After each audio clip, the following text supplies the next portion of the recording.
Have you noticed that the more you talk, the smaller you become? And the worst part is you don't even realize it while you go on and on, spilling your sorrows, your struggles, your weaknesses. Do you know what your mind is doing? It's taking notes and believing every word. It's time you woke up to this. With every word that slips out, you're reinforcing the exact life you keep complaining about. It's time to stay quiet so you can finally move forward. And no, this video isn't about bottling things up or forbidding yourself from venting. It's about not giving your power away in every single conversation. Today, I want you to understand this. Every time you talk nonstop, make excuses, or play the victim, you're hurting yourself, and that has to stop. Today, I'm going to share 13 Stoic lessons to help you learn when to shut your mouth. Because the Stoics knew well, silence is a sign of strength. He who masters his words masters his destiny, they used to say. And if you apply what I'm bringing you today, you'll stop speaking from your wounds and start living with power, leaving the victim role behind once and for all. Ready? Let's get into it. Before we dive in, let me tell you Isabel's story. I promise you, it's not your typical comeback tale. In fact, at the start, there's nothing inspiring about it. But wait for it, because the twist is going to stay with you all day. Isabel was 34 and had a special talent, talking about everything that happened to her. Everything from fights with her partner to her grocery list, to the times when she felt like the world was collapsing on her. She had no filter. Every time something hurt, she let it out. It was as if talking about it made her think she was fixing it. And sure, at first it seemed to work. Her friends listened. Her social media blew up with posts like, "I can't take it anymore," or "Everything happens for a reason." And everyone would reply with hearts, fire emojis, and supportive comments. Isabel felt like she was being real, like she was processing her emotions. But in reality, she was stuck. Really stuck. One day, her best friend Clara said something that hurt more than any breakup. "Isa, I hate to say this, but it seems like you enjoy suffering. You talk so much about your problems that I honestly don't know if you want to get out of them or live inside them." Boom. Silence. She didn't say a word. But that night, alone in her bed, lights off, phone on airplane mode, a phrase came to her, something she'd read years ago, but never really understood. The more you talk about a wound, the harder it is to heal. Days went by. Isabel stopped posting on social media. In WhatsApp groups, she wasn't the first one to reply anymore. People started wondering if something was wrong when actually everything was happening. For the first time, she was processing without broadcasting it, feeling without having to verbalize every single thing. She was living through the pain, but not feeding it with words. And that's when something strange happened. Someone recommended her a book by Marcus Aurelius. She'd never read philosophy before, but something about that simple, austere cover pulled her in. She started underlining sentences one after another like they'd been written just for her. Speak little and only when necessary. Choose not to be harmed, and you won't be. What you hear, what you see, what you say, it all shapes you. Isabel realized she'd been shaping her identity through complaining, through constant narration, through a victim-entered mindset. And the hardest truth, no one was forcing her to do it. She was the one who every day through her words kept reinforcing a broken version of herself. She wasn't healing, she was repeating. So she tried something else. She stayed quiet. Not the kind of silence that hurts, but an active, conscious one. Every time she felt like spilling her drama, she took a breath. She asked herself, "Am I saying this because I need help or because I need validation?" It was uncomfortable. It was lonely, but it was freeing. And then something else changed. Her conversations with others. When she spoke with intention.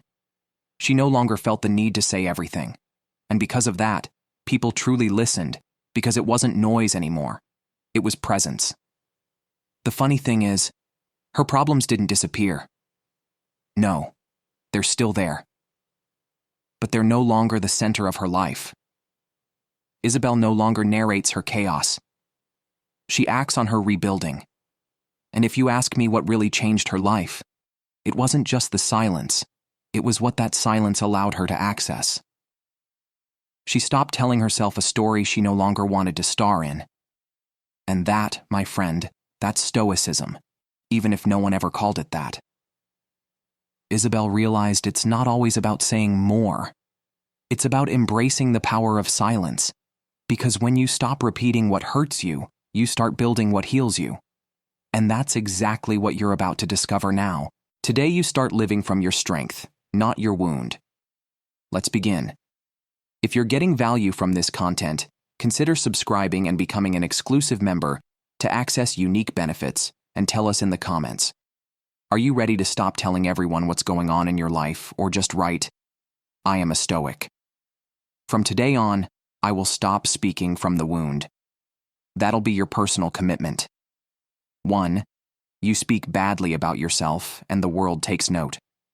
Listen, every time you say, "I'm a mess," or "I'm not cut out for this," or "I can't get anything right," you're not just talking to yourself. You're training the world to see you exactly like that. Your words are like a loudspeaker amplifying your identity. And the more you repeat them, the more real they become. Not because they are real, but because you're turning them into reality. Imagine you meet someone for the first time. You're having a drink, light conversation, and in the first few minutes, they've already said 3 times how hopeless they are in relationships, how bad they are at making decisions, and that they never finish anything they start. Even if they're smiling as they say it, something inside you shifts. Your brain starts to believe that story, and without meaning to, you begin to treat them through that lens. That's exactly what you do to yourself every time you talk like that. You're teaching the world how to treat you. And here's the spoiler.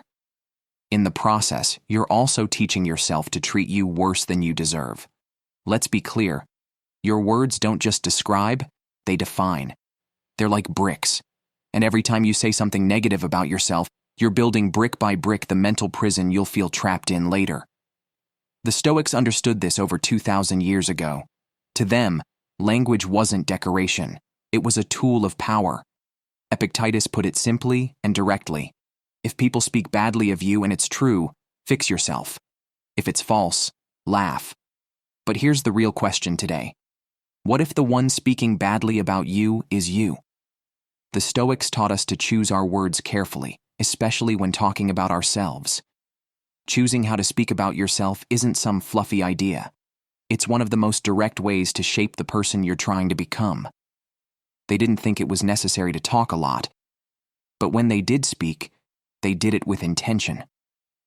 They practiced silence as discipline, but also knew how to use words with strength. They didn't use their language to reinforce weakness. They used it to remind themselves of their path because they knew whoever controls their speech controls their mind. And this isn't just ancient philosophy. Science has backed it up again and again. Psychologist Mark Leary once wrote, "Self-compassion can be an antidote to the cruelty we sometimes inflict on ourselves. And that cruelty often starts with the way we speak about ourselves. You don't need others to tear you down if you're already doing it with every word." And yes, it shows.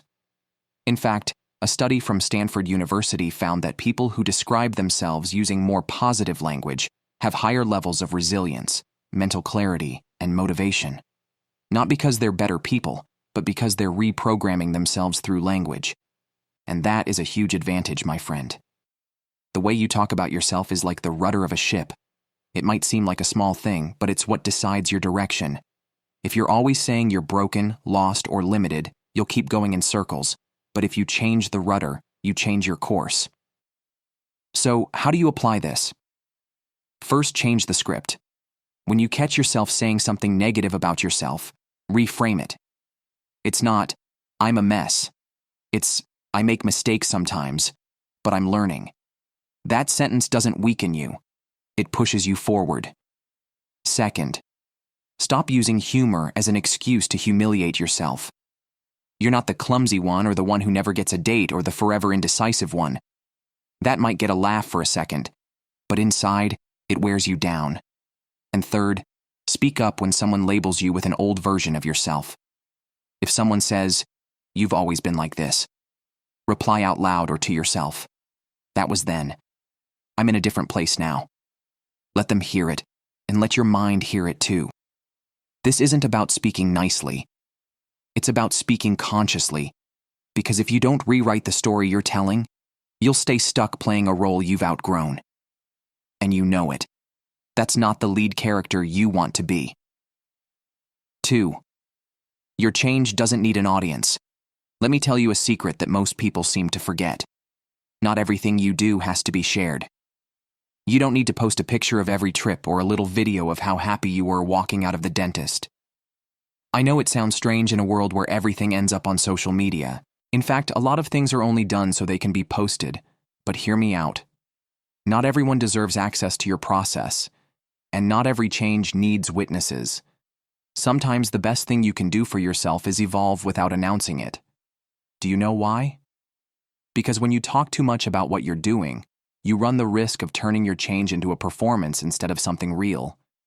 It becomes something you say to impress others, not a deep personal transformation. And that's where a lot of people get stuck talking about what they're going to do, about what they're working on, posting this, posting that, but not really moving forward. Picture this. You're going through a personal shift. You've decided to take better care of yourself. You're waking up earlier, exercising, eating better, but you don't say a word about it. No story on social media, no mention at dinner, nothing. You just do it. And one day someone looks at you and says, "Hey, you look different. Are you doing something?" Ah, now that is a different kind of pleasure. Not because you're getting attention, but because you've changed so much for yourself that it shows without even trying. That's when you realize real change doesn't need a megaphone. It shows.